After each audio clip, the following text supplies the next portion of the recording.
Hello, everyone, and welcome to the Postmodern Art Podcast, the podcast dedicated to giving artists who are wowing the world over the platform they deserve. I'm your host, Nathan Ragland, and today we have an episode that I have been extra excited for. Today's guest is Joshua Leonard, an animator working for the likes of Nickelodeon and Netflix, who created the concept of Team Supreme, a cartoon about superhero children whose abilities are based on their special needs. It's an incredible concept conceived by an incredible person, as you'll see from this conversation with Joshua. He just overflows with love and passion for this show, and it's a conversation I personally will never forget. Go support him in all the links below. Support the podcast as well by subscribing on YouTube or following on your favorite audio streaming platform. I just figured out the other day we were on Apple Podcasts, so if you prefer that method, go with that one. Also, follow us on Twitter at PostModArtPod for future updates and guest announcements.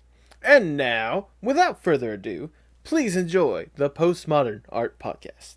All right, Joshua, before we get started, I have to ask the icebreaker question I ask for every single podcast. What is your most unpopular art opinion? Wow. Good question, man. Mm-hmm. Unpopular art opinion. Wow. I'm hoping this is the hardest question so that every other question is easy in comparison. No, that's tough, man, because I've never thought of that. Or at least, like, whenever you think hot take, what's like the hottest take you have when it comes to just art or animation in general? Like for me personally? Yeah, for you personally. Like when you say hot take, what do you mean by that? Well, I mean, some people will say like a certain style of animation is like the way to go, is like the way of the future. But for example, this past last week's episode, I had a duo that's working on 2D animation. They were saying that like 2D animation is losing its way at this point, which they're trying not to do that. Like they're trying to help preserve it as much as they can with what they personally do. Yeah. Okay. Yeah. Well, I'm definitely gonna go with the 2D animation. Like I'm a big. I mean, I don't mind 3D animation, but I'm an illustrator first, so I can animate in 2D old school style on paper or in like Toon Boom or any software. So I have more of an appreciation for it. You know what I mean? So I hope that it never goes away. Even with Team Supreme, I want to do at least like the fight scenes and stuff. I want to hand draw those. Yeah, so I can only imagine how gorgeous that would just look alone. Is there any like particular 2D animation that you would just kind of say nowadays has helped preserving it more than anything else, or is there any that like you look at and you think this is why it ain't going away anytime soon? Yeah. Definitely anything that Glenn Keane puts out is gonna be dope, man. Like he just did Over the Moon, and his hand drawn animation was featured in the movie. Yeah. So that one, Spa Studios, Sergio, who did Klaus. Oh yeah, yeah, I know exactly. Everything was hand drawn, but it looked 3D.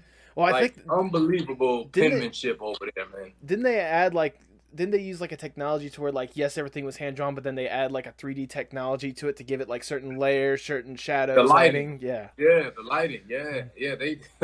They literally made a program for that movie. Yeah. When they drew it, the lighting would hit amazing stuff. So it's like, I don't think 2D is ever going to go away. I think they're going to figure out new ways of technology to kind of make it better, so, but I have no problem with, are you familiar with the Line Studios? The name sounds very familiar, but yeah, I mean, they do a lot of commercials, but man, when you get a chance, just check out the Line Studios. But like they do hand drawn animation as well, but it's gorgeous. It's almost like anime style. Yeah, really beautiful work, man. Beautiful work. So yeah, I'll definitely have to brush up on that myself. But yeah, so 2D animation, is that a hill you're willing to die on? Yep. All right, then. With that, I can't think of a better way to start the Postmodern Art Podcast. Welcome, everyone. I'm your host, Nathan Ragland. Make sure, if you get the chance, subscribe to you on YouTube. Follow us on whatever audio streaming platform you use. I just figured out today that we actually are on Apple Music. I didn't know that. Congrats. Thank you. I appreciate that. Also, follow us on Twitter at PostModArtPod for any future updates and guest announcements, just like today's guest. He is an animator based out of Atlanta who's worked for the likes of Nickelodeon and Netflix, developer of the action-packed and inspirational cartoon concept Team Supreme. Welcome to the podcast, Joshua Leonard. Joshua, how you doing today? I'm doing great, man. Thank you for having me. I love your energy, and I'm grateful to be here. Well, I should be the one giving you a million thanks over for taking the time out of your extremely busy schedule to be able to sit down for even an hour or so just to chat about your stuff. Because I can only imagine like the passion that you have for this stuff. I mean, for people that know your journey, they definitely know that passion. But for those who don't know, let's start with the origin story of Mr. Leonard. What exactly got you interested in art in the first place? Well, I grew up military brat, so I had a strict upbringing a little bit, okay. And I'm the youngest of three boys. And my older brother, who passed in August, taught me how to draw. He taught me how to draw Garfield when I was in kindergarten. Okay. So when I learned how to draw Garfield, I was like, man, this is pretty cool, man. So I was starting to get better, and I was watching. I grew up on Looney Tunes and stuff like that, Disney, but definitely Looney Tunes, Chuck Jones, all that old stuff, Tom and Jerry, anything like that, old school animation. But yeah, that's where that kind of came from, man. I never stopped drawing after I kind of learned how to draw Garfield. So it just kept trying to grow as an artist and get better. I mean, that's always a good place to start. I mean, for a lot of people, Garfield's like the major inspiration for them. I know the first guest I ever had on, the guy whose name is Super D Walk. Anyways, wow, words are wonderful. Sorry, no, it's one of those. He's actually a cartoonist himself behind the Rosebuds, Pen and Ink, Plush Maria. He was inspired by Garfield for the longest time. Yeah, that's what got him into actually making cartoons himself. Awesome. So you're saying like the old school stuff, like Looney Tunes stuff, was that like the major inspiration for kind of the projects that you personally go into, and like certain like artwork as well? Like you say that would be like your biggest inspirations, or is there any other ones that kind of help affect your style? I don't think Looney Tunes, like I didn't learn like a style from Looney Tunes, because my style is not even close to Looney Tunes, but what I liked about it was like their penmanship, like the artwork was really dope. Back then they had the painted backgrounds and just how they did cartoons back then. They were, Daffy Duck was getting his beak blown off and just crazy funny stuff, man. But also like beautiful artwork as well, so no, that just inspired me to just learn, and I drew like Looney Tunes back in the day. I drew a lot of what is Daffy Duck and Bugs Bunny, all of them. I did all of that stuff, but it kind of just made me a better artist because I was learning that certain style. And then as I continued to get older, I was like, well, let me try making this like this. Let me take this piece that I learned here and add it to this, and kind of come up with my own style. Okay. Was there ever a moment, or what was the moment for you when you sort of realized this was more than just, you enjoying all these cartoons and stuff to, I can actually do this as a career? What was that moment for you? Wow. I think, because I was an athlete too. So I got recruited really well. I played football, baseball, basketball, ran track. Goodness. But I knew I wanted to draw for a living, even if I would have went to the NFL or whatever. And I used to box as well. I did all of that stuff, man. Any sports, I was playing it. But I think maybe after maybe like high school, that's when I really wanted to pursue it. Like, all right, I'm gonna really start. But I was living in Biloxi, Mississippi at the time, so there's no animation out there. There's like no animation out there. If there is, it's for casinos, and game industries, boring stuff like that. And that's fine, but I needed Cartoon Network. I needed, Disney around, I needed to see some bright lights out here. So coming to Atlanta and coming here from Hurricane Katrina, that's how I got evacuated here. Oh, okay. That's when I really wanted to pursue it and learn the actual step-by-step, the whatever it takes to make a cartoon. So I learned all of that stuff. And yeah, man, when I came to the Art Institute, that's when I was like, yeah, this is gonna happen. Oh yeah, it's definitely gonna happen. So yeah, about that time, man. I'll say I can only imagine with the kind of atmosphere that the Art Institute kind of implies, because we have all seen the commercials for the Art Institute, but like the stuff that they can sort of apply to a person, and like the resources they can provide for a person as well. I can only imagine that took your kind of like love like that much higher. Yeah, it did. And I was originally gonna go to SCAD, man, but I changed my mind at the last minute because it was so close. You know, my job was right there, the school was right there, and then my house was like right in the same street. So well, there we go. And I feel like any art school, I get it. There's some that are better than others, but you still have to just compete even after you graduate. Mm-hmm. So, you know, and I think SCAD is like number 1 or number 2, top 5 in the world for animation. So that's, you know, that's dope. Yeah. But I'm still making it happen at the Art Institute. You know what I mean? Mm-hmm. So it's like, as long as you go and get it and you still try to compete with other artists, and that's the goal, man. You just gotta, you know, you want to compete. Absolutely, especially in like the atmosphere that, or the workplace kind of, I'm not gonna say mentality, but like the job market sometimes these days, like you can't just you can't really stop. You can't really truly slow down. You gotta keep competing. Right. You gotta keep going day after day. Yeah, for sure. Yep. Was it while you were in the Art Institute that you started to develop the idea of Team Supreme, or when did Team Supreme truly start like taking form? 2009. I had the idea for Team Supreme. Yeah, 2009, man. I was at Home Depot, and I had a friend that I worked with named Todd, and his son has autism. Okay. And that's back when I knew nothing about autism or, you know, high functioning, Asperger's, all of that stuff.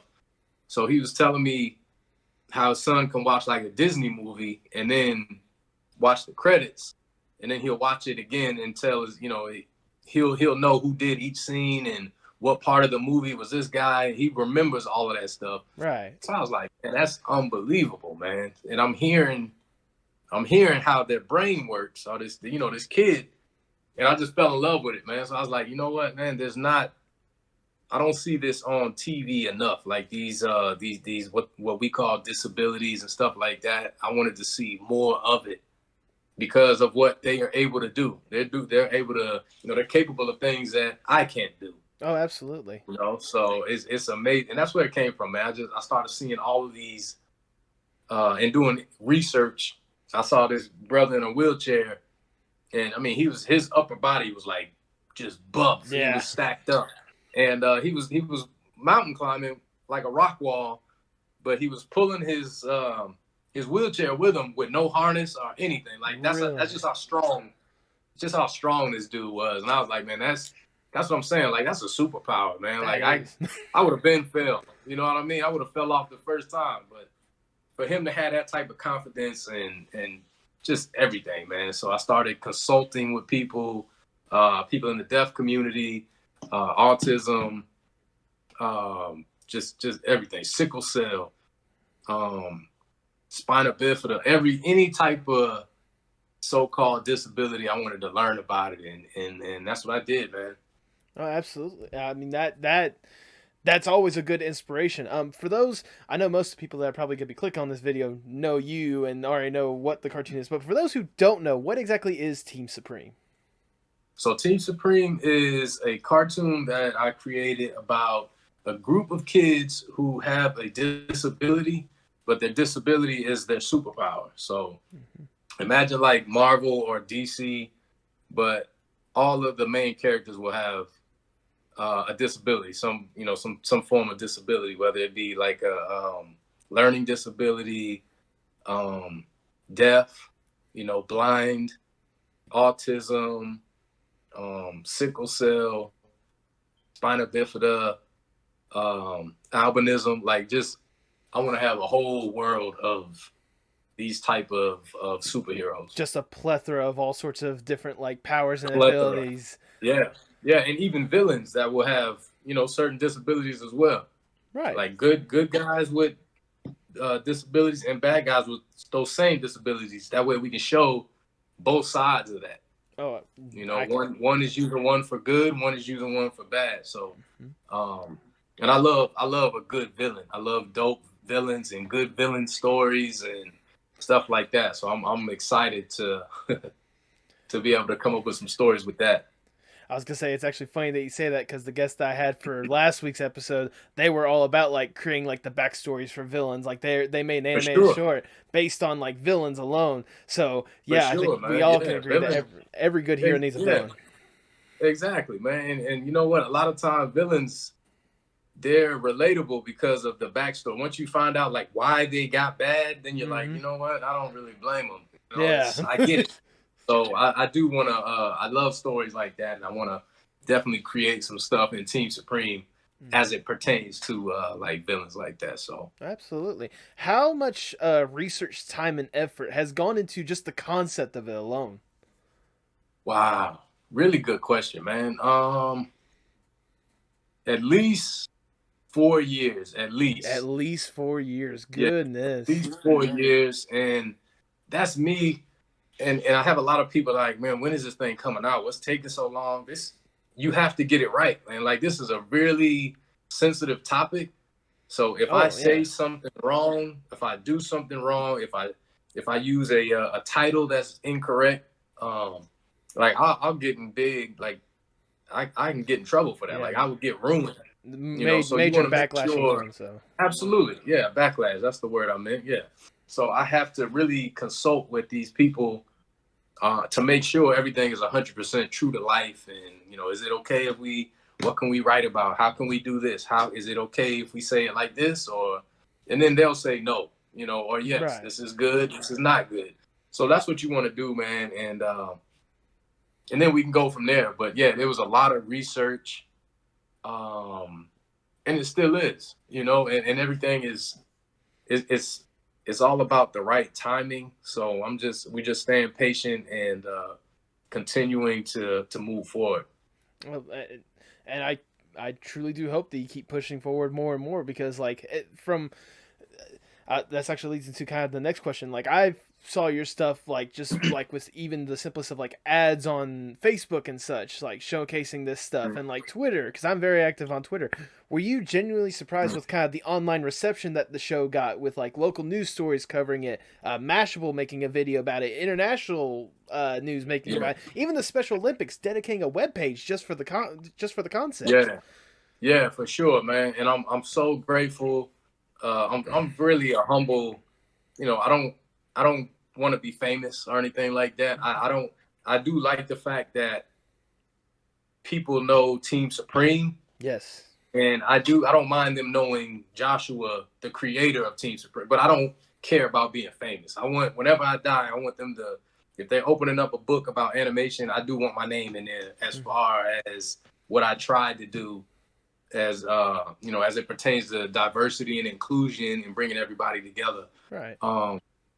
But yeah, man, it's really unbelievable, actually, man. And when shout out to attention.com, they did an interview on me first, and that's the one that went viral, and that's what kind of blew Team Supreme up. They did a 3-minute clip on me, and and I was in the early stages of the artwork, so it was really terrible artwork.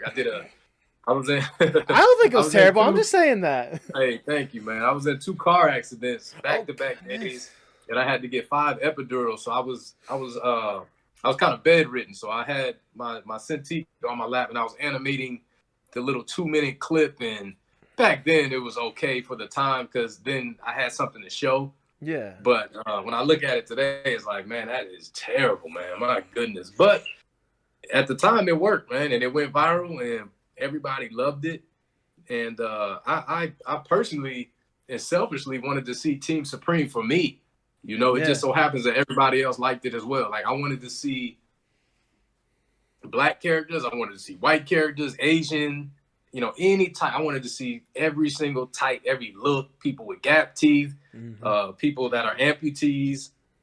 And that's what it was. I just wanted to really show a different type of character on TV, a different type of story. Even when I design characters with Netflix. You know, I'm still giving characters gaps in their mouth and just different looks. You know, different from what we see on TV today, anyway. At least you're making them truly unique because not every single person is absolutely. gonna be like the pristine, perfect teeth, And you dolled know up and what? That's everything. funny. I'm glad you said that because in Team Supreme, villains tend to look evil on cartoons, and I can't stand that because not everybody looks evil. That's bad. You know what I mean? I know exactly what So you mean. you can have a beautiful character who's a woman, or a handsome man that's a handsome character that can also be bad. Or innocent looking character that's terrible.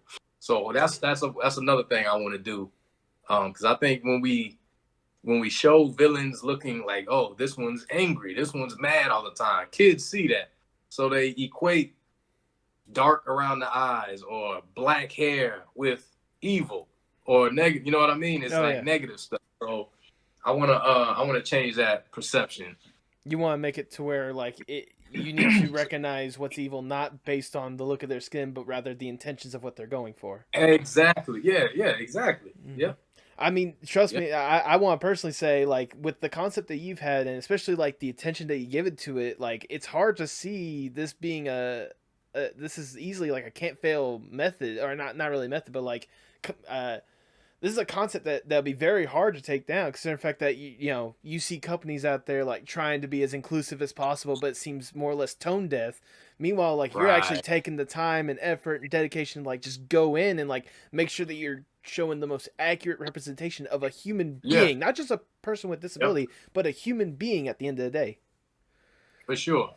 And we'll have little comedic spots in the cartoon as well, because I know plenty of people that have a disability and they hilarious. They joke with me, because I've been around them my whole life, and I love everybody. So I get how they act and how they are, and I just want to show that people are they're afraid of what they don't understand, and I want to bring that to the light. Look, man, they're just like us. They look different. Everybody looks different, so there's nothing wrong with that, man. And, our differences is what makes us so dope, man. What's the thing? What's the thing that you're most excited to see once this thing becomes a reality? Man, I want to see. I want a video game. I want a Team Supreme shoes for all the characters. A live action. I really, and I want the world to change. You see what's going on today. It's 2020. We still talking about black and white. Exactly. It's really getting old, man. So, and I was raised to not judge people based on their look, just base them off of their their character, how they carry themselves. Their character. Yeah. So that's what we want Team Supreme to be, man. Who cares that they look like this? How do they act? So that's where I'm at. And if I can change some lives or some people's hearts to where they're like, you know what, he's right. And also in Team Supreme, we're not only creating a dope cartoon, we also want to teach stuff as well. My deaf character, he's gonna be deaf, but he's gonna do sign language as well. So they'll be learning oh, that's what that means. That's how you do that. Family. Okay, yeah. So there we go. They'll see little things here and there that we want the kids to learn, and adults, man. It's just gonna be a dope cartoon, I think. I was gonna say, we should be thinking about this not as an adult cartoon, but as a family cartoon, something that the entire family can sit down and watch. Yeah, absolutely. Because I feel like, at least for me personally, there's a good majority of shows out there that are strictly for the kids, just for them to enjoy something, so the adults can do whatever. Meanwhile, there's still a good majority of cartoons out there that there's a major push now for adult animation, adult only animation, but there's still a good chunk in there that I feel just families can sit down and really enjoy what they're seeing. I feel like Team Supreme, once it gets off the ground, truly does. I feel like it can be the perfect family cartoon, in my opinion. Yeah, I hope so, man. And I also want to have Team Supreme in schools for school curriculum. Yeah, I want to use it for school curriculums, and so that's another thing I'm gonna be working on, man. So we really want to bring diversity and inclusion into the school and to teach those kids. You know, it's gonna be it's awesome, man. I'm really excited about it. I can see that excitement. I'm excited for you, really. I do want to say though, if that shoe line does get going forth, I need to get me something of Sweet Pea, because I just love like her character so far. What Yeah, I've seen thank you. so far, like especially like how you described her superpower, the melting others' hearts, like that is just like the perfect way to describe it. Yeah, it's gonna be dope, man. Yeah, and I actually, she's actually based off of my daughter, man. That's Oh, why she kind of. really? You see my daughter, she kind of looks like her. Yeah, so my daughter helped me with the artwork for that. So yeah, man, I'm really. She's a cute kid, man. I'm excited about it. How much of the characters, like, not only do you base on like how much of the characters is like grounded in real life? Like, how many of them are based on people, if I may ask? Because you said like Sweet Pea's based on your daughter, so. Yeah, like her look is. I mean, like the only one that's really based off of real life is Dr. Jackson right here. This big dude, the dad. Yeah. Yeah. Right. So that's I created him because my best friend, his name is Brent Jackson. Okay. And he was killed in 2008. So that's kind of how I kept his name alive. And he was just a great dude, man. Real quiet, super friendly. You know, he just happened to be in the wrong place at the wrong time. And somebody robbed him and killed him. But so that's me keeping his name alive. But that's really the main one. But I do know somebody who has spina bifida. I know somebody who's deaf. I know somebody who has autism. You know, I think everybody's on the spectrum somewhere. You know what I mean? That's why it's called a spectrum. But I had the cartoon idea way before I really started to consult with more people. So I've already had the ideas for these characters. But now that I'm talking and meeting more people, I'm like, okay, well, he knows how to do this. So maybe we can sneak that in there. Maybe we have that in there because this one knows how to do this, or the memory in this one is better. So it's really dope, man. I'm learning a lot. All right. I know we can't exactly go into specific future plans for Team Supreme, but I want to ask this question. What do you like, what's the end goal for Team Supreme for you? Like, what do you hope to see it like eventually develop into, like, say 5, 10, 15 years down the line? Well, I want it to be worldwide for one. I want it in every, the voiceovers, I want it done in every country. I want it to be worldwide. Like, I want it to be a household name. Man, I just hope it brings people together. But, I would love like a Team Supreme style theme park, like superhero type stuff. Even if it's like an add-on at Disney World or Six Flags or something like that. Anything like that, man. And it'll be inclusive enough for everybody. Wheelchair ramp. It just be dope. I think that's needed anyway. I just want the Team Supreme brand to be like Mickey Mouse everywhere. Shoes, video games, just everything. Live action. And the dope thing about it is so many disabilities out there. Like, it's literally endless.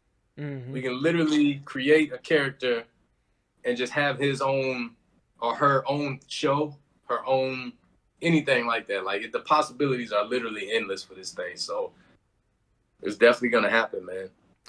I'm certainly gonna be anticipating and waiting for it because, again, like I said from the start, this is an amazing concept that.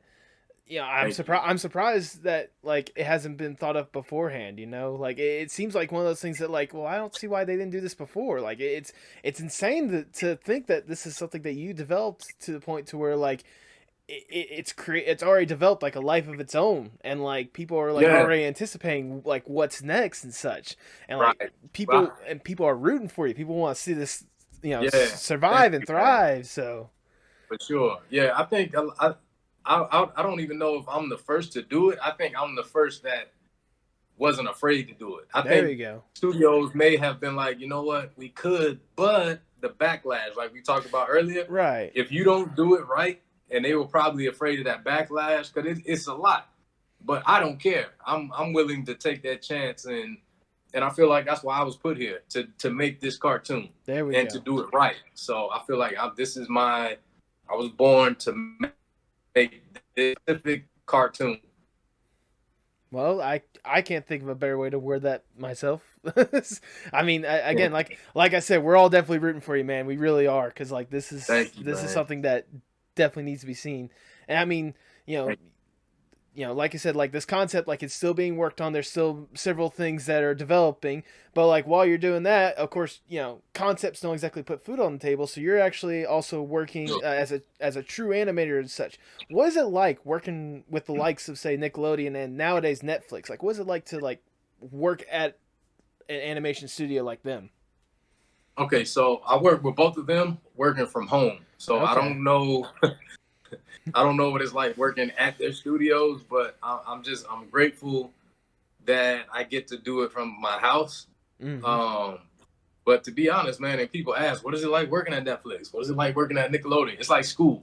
That's the easiest way you get assignments, you get a couple of days to work on those assignments, and you turn it in. Like that's literally what it is, man. And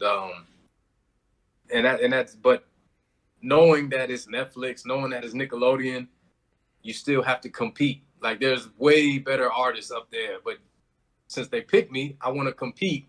I want them to also say, "Oh man, this new kid is good too, though."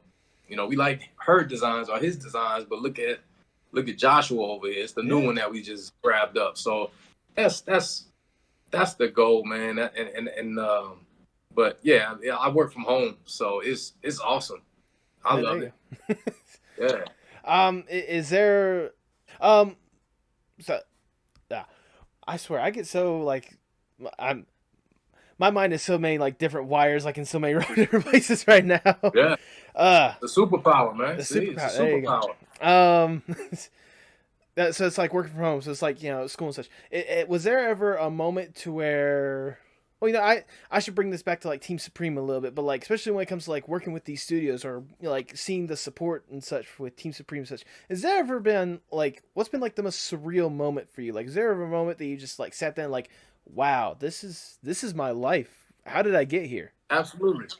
Yeah. Yeah. So um shout out to my whole team that's helping me with Team Supreme, which is Jason Weaver, who did Lion King. He was Simba in the Lion King, did Okay. all the music.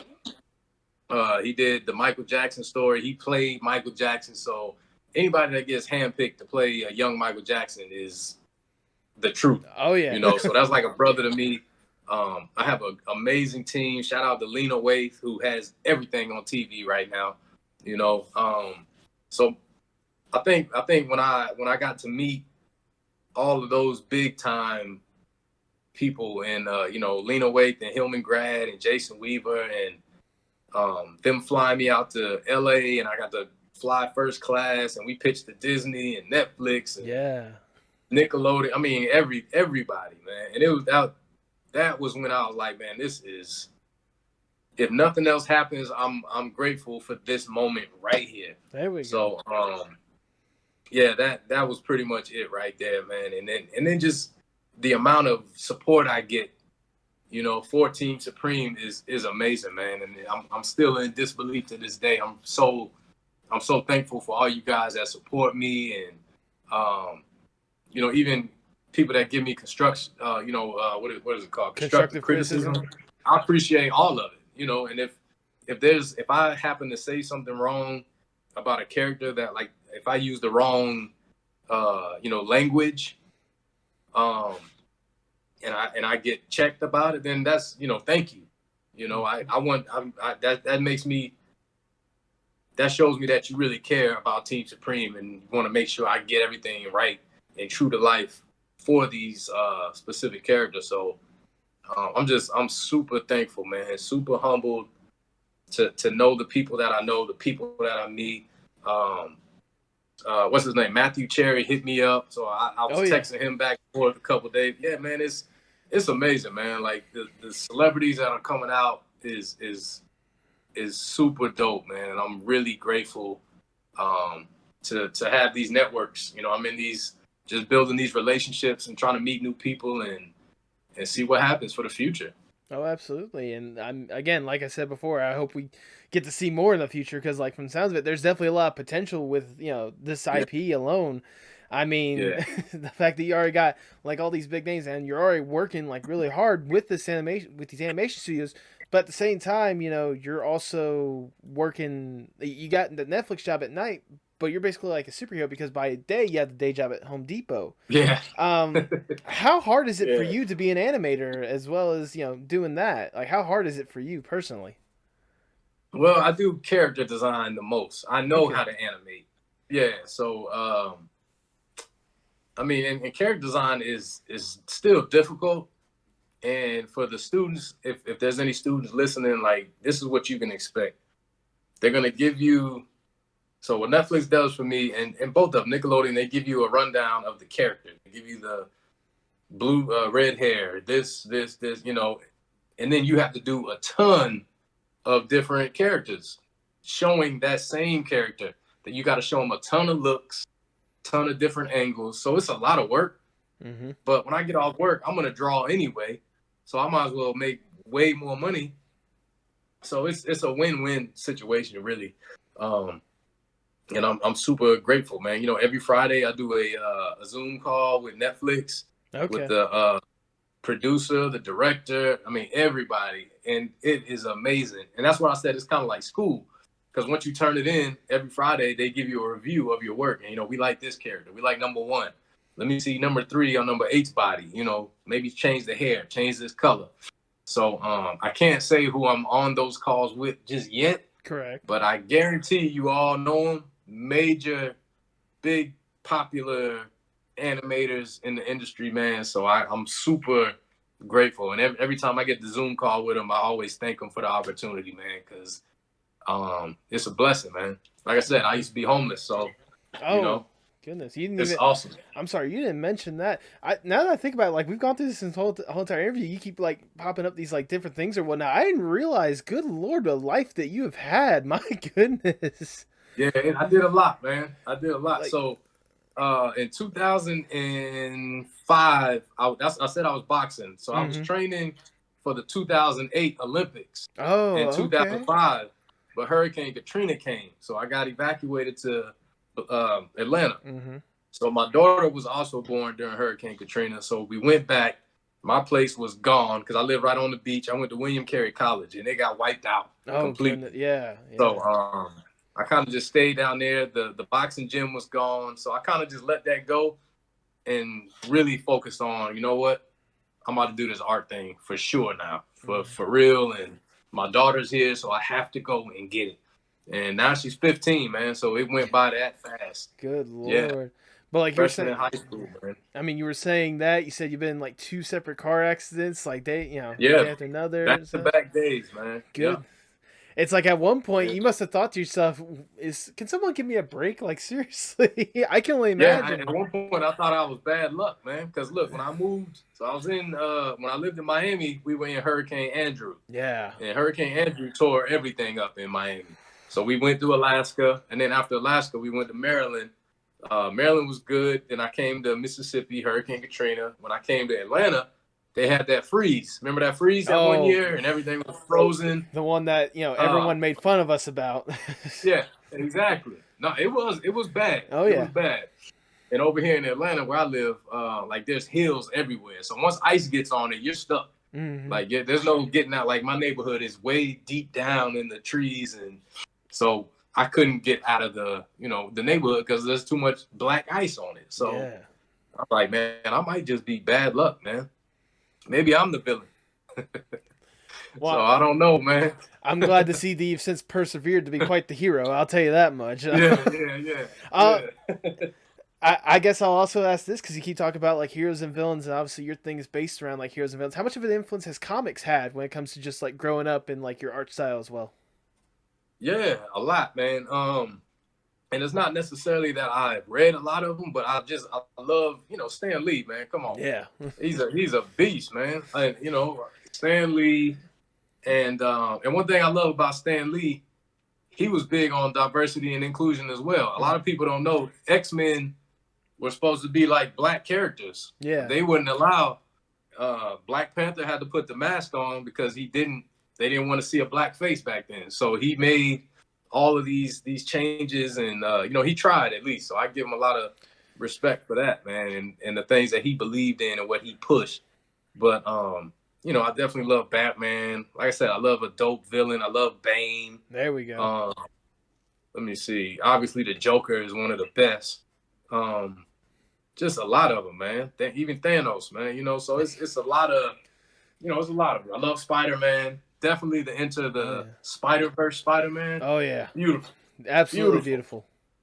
Yeah, man. So it's I love these comics, man, and just the penmanship that they use in the muscle features and all of that. But even back then, all of the heroes looked the same. They all had huge muscles, and so if I was alive back then, I would have gave one amputee. I would have changed some stuff up. Right. I would have changed some stuff up a little bit, but I get it back then. And they created these characters in a time where superheroes were needed, war and stuff like that. So I get it. But definitely comics definitely had a big inspiration in my life. Mm-hmm. I mean, I can only again. Obviously, you see it. Yeah, see the big boy right there. See it, man.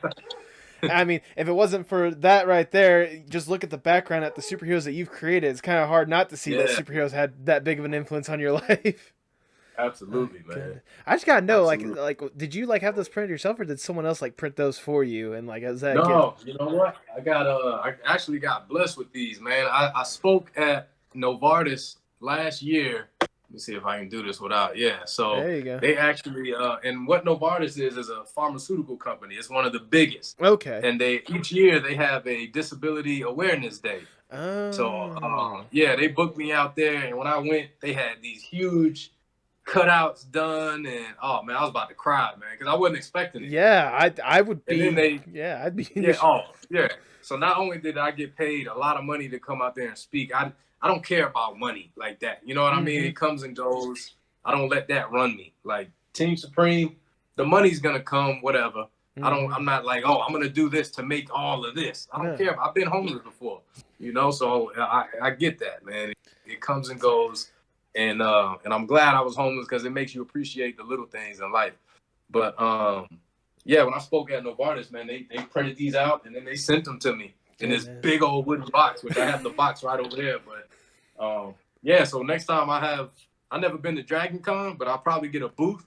And I'm gonna set these things up, man. So it's perfect. I definitely gotta go to Dragon Con now just to see that. It's good. Yeah, I'll let you know. I'll let you know when whenever COVID starts slowing up and we can actually go out and do some stuff. When hopefully this stuff will eventually lift up, because I know a lot of us, especially with all this stuff that's going on right now, a lot of us are just ready to move on.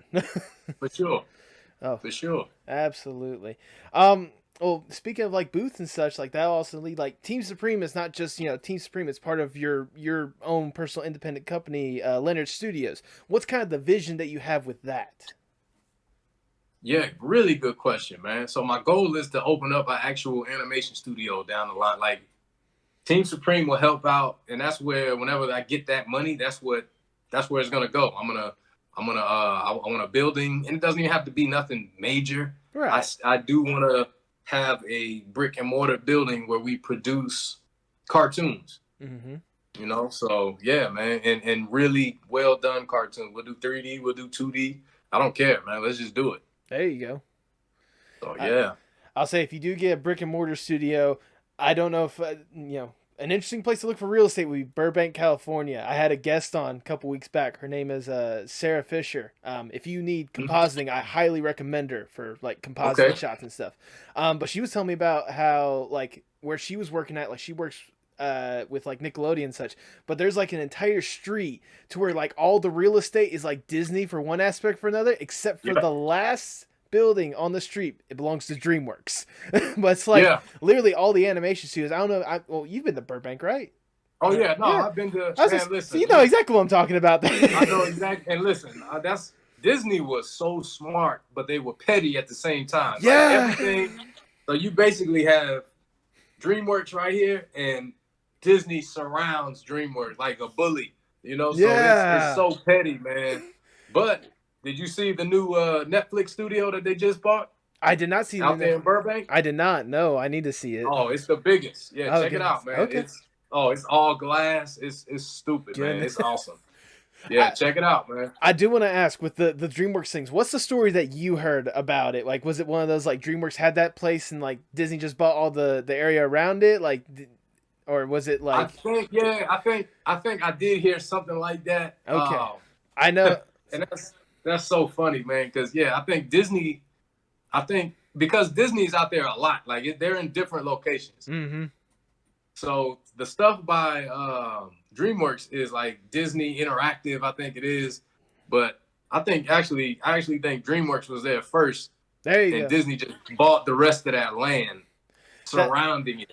I know when I was discussing it with Sarah, like she was talking about it was either that or like because that's what DreamWorks, like if you ask the DreamWorks people, they'll claim that like we were just here first, Disney just bought everything else. But if you ask a Disney person, they're apparently gonna be like, well, we were gonna take up all the land, but DreamWorks just happened to steal the last one on like the last day or something like that. No, and if you think about it, that doesn't even make sense. Yeah, that's like a Cowboys fan going to a Redskins parking lot and just. It doesn't make sense, man. Like, you can tell DreamWorks was probably there first, and they just bought all of that because they're competitors at the time, big time competitors.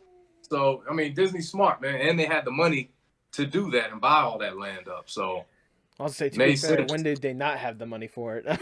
Exactly. Oh man, yeah, for sure, for sure. But eventually you want to get to the point to where you can have like a physical facility for for Leonard Studios as well. So absolutely, I certainly can't wait to see where that will definitely be like where the shovel will be planted for that one.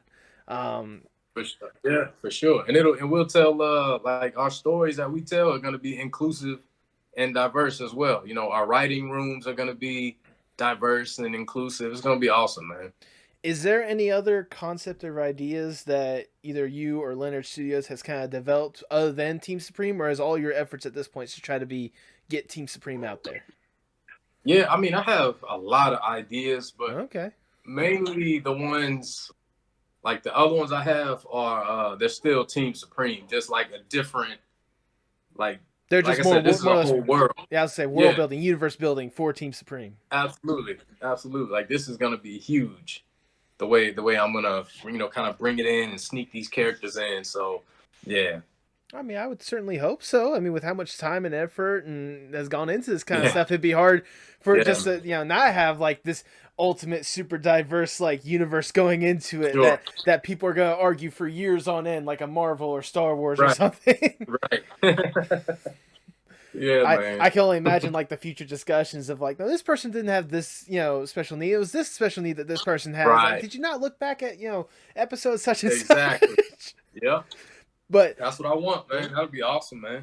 I mean, at the end of the day, as long as the stuff gets out there and you're bringing awareness to all these different, things, showcasing like not only how they affect the person, but how they can also benefit a person as well. Or absolutely, that's. I mean, I'm sorry if I'm putting words in your mouth, but that's essentially like what you're trying to go for with this thing, right? No, that's exactly what it is. Yeah, well said. Exactly. Yeah.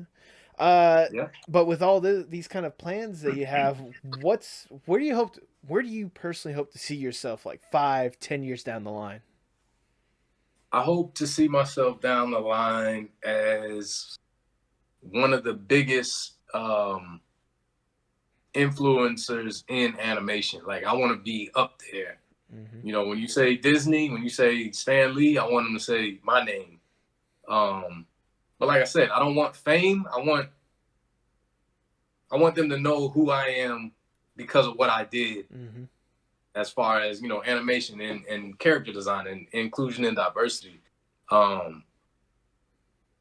yeah, that's what I want, man. I really want to, and that's why I need Team Supreme to do well, because once Team Supreme does well, anything I come up with, these big companies are gonna fund it now because they already see what we did with Team Supreme. So it should be easier for me I got this IP on on deck next, or I want to do this game.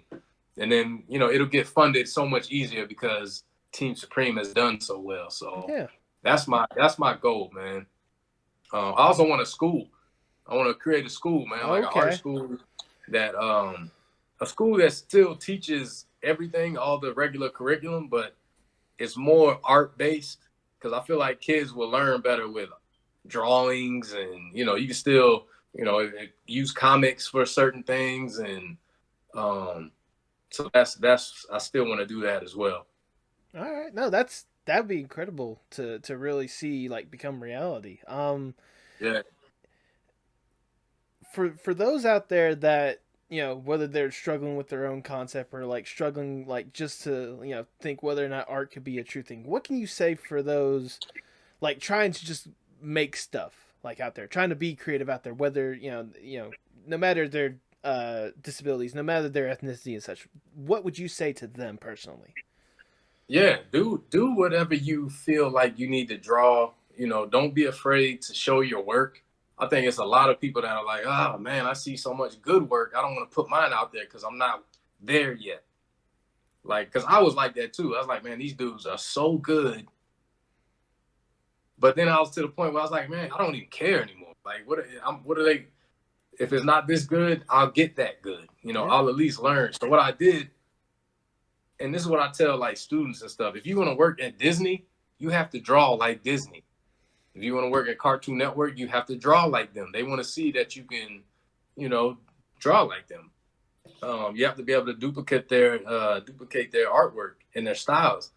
But yeah, man. I mean, I would just say definitely don't ever give up. Like, it's not gonna be easy. This industry is tough to get in, man. Trust me. I'm 37 years old and I'm just starting to make some noise. But I also started kind of late as far as really trying to push the industry thing. Mm-hmm. But at the same time, it's all about timing as well. So don't think like, oh man, like I'm ready now. It's not when you're ready. It's when they see you. LinkedIn is major. Mm-hmm. I love LinkedIn. Probably my favorite app. Twitter is good too. And Facebook. I was blessed enough to. I use social media as like a professional business. Like all my stuff is, it's clean. It's basic, clean to the point. It's a business for me, and I branded myself well enough where people kind of see my artwork, and whenever I post something, I will, I'll get some good feedback and new followers and stuff like that. But it's also how you brand yourself.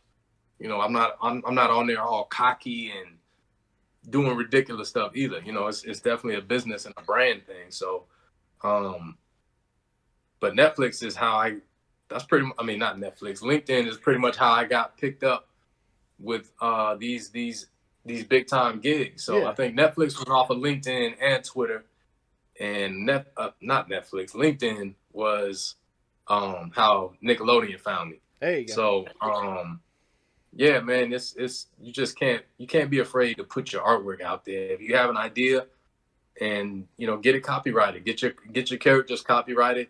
So you can't copyright an idea though. Let me tell you that right now. Like if it's just an idea, you cannot get it copyrighted. So, and that's kind of why you see so many same type of things. Oh, this movie is like this one, except the characters are black in this. You know what I mean? Like this, you can't copyright an idea. So you can copyright and trademark your characters. So if you feel like your characters are gonna get stolen and all of that, then feel free. Mm-hmm. Yeah, I was at first I was kind of hesitant to put my stuff out there character wise, but I was like, you know what? If they steal it, whatever, man. Like people kind of know my style now. Mm-hmm. Enough, I'm gonna put the lighting on there and stuff like that. But yeah, you kind of just gotta don't care anymore, man. Just go for it. If that's your dream, go for it. You gotta have tenacity, patience, and definitely drive, man. And sacrifice. That's the main thing. Like it's gonna be a major sacrifice. You have to sacrifice something in order to get better, learn more, grow as an artist, or whatever you want to do in the industry. And don't be afraid of like no's and compete, man. Just you should try to compete and do your best. So that's what I'll say. That was I don't know of a better way to word that. That was beautifully said, if I may say so myself. Thank you, man. Thank you. one of the last questions I have. I ask this at the end of every podcast. So obviously for you, like you've come this far a lot with art and such. I mean, how important, in your opinion, is art not just for you but for the world as a whole? Great question. Art is crucial, man. Because if you think about it, if you take art out of certain companies and like everything needs art. I don't know if you've ever been into a post office, but they are really boring. Like really plain. Like you can tell the government did everything. Like it's just a terrible design. You know, it's just the bare minimum. Yeah, it's really the bare minimum. Almost looks like a jail. Yeah. Like you can tell there's no art in there. You know, it's just really basic. But I was like, man, it wouldn't take anything for them to commission the local artists, or what do you call it? Like somebody that does murals and have them paint an eagle, put an eagle in there somewhere, a big eagle with the flag, whatever you need. But like, it just goes to show like without art, man, everything is boring pretty much. So it's crucial to have art in the world, man, because you can teach stuff with art. You know what I mean? So, and that's what I like about certain cities, because they'll have these big murals painted on the side of certain buildings and just dope stuff, man. Fun to look at. And another thing, think about when you see like a train go by and you see all that graffiti on the trains. Oh, yeah. Yeah, it's like, man, this is a long train, but this artwork is dope. As you're watching it go past, you're like, man, this dude was good, or whoever did this. So you kind of appreciate what they've done. But yeah, art it's an international language, man. So you have to have it, whether it be music, physically drawing, film, like art is crucial. So yeah, man, major thing in the world. We need it. Absolutely. We definitely do need it. I have nothing else for, I have no other questions. Joshua, I want to say thank you so much for taking time out of your busy schedule to sit down and chat. I really do appreciate this from the bottom of my heart, like seeing your stuff. Absolutely. Being able to like see your stuff online and actually being able to sit down and chat with you about this stuff and like the stuff that I can sense the passion, like just as you're talking about this stuff. Like it's part of the reason why I have this podcast, like just being able to go out there and do what you want, do what you love. Yeah. So for the people, for the people at home, go ahead and plug your stuff. So on social media, I'm Joshua Leonard. That's what is it? Instagram, Twitter is the same. It's at IMJOSHUALEONARD. So LinkedIn is just Joshua Leonard. Facebook, Joshua Leonard, and you'll see the same image because I kind of branded it that way, and it's just going to be the black and red profile picture of me that I drew. There you go. But yeah, man, I also have Team Supreme Cartoon on Twitter and Instagram.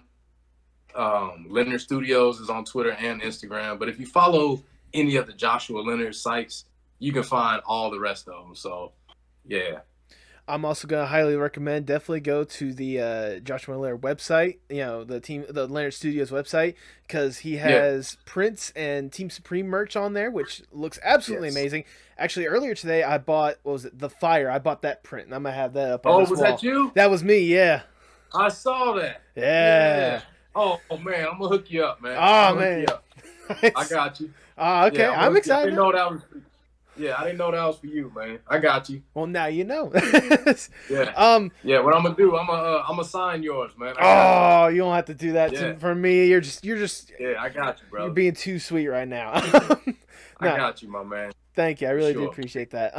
And once again, Joshua, thank you so much.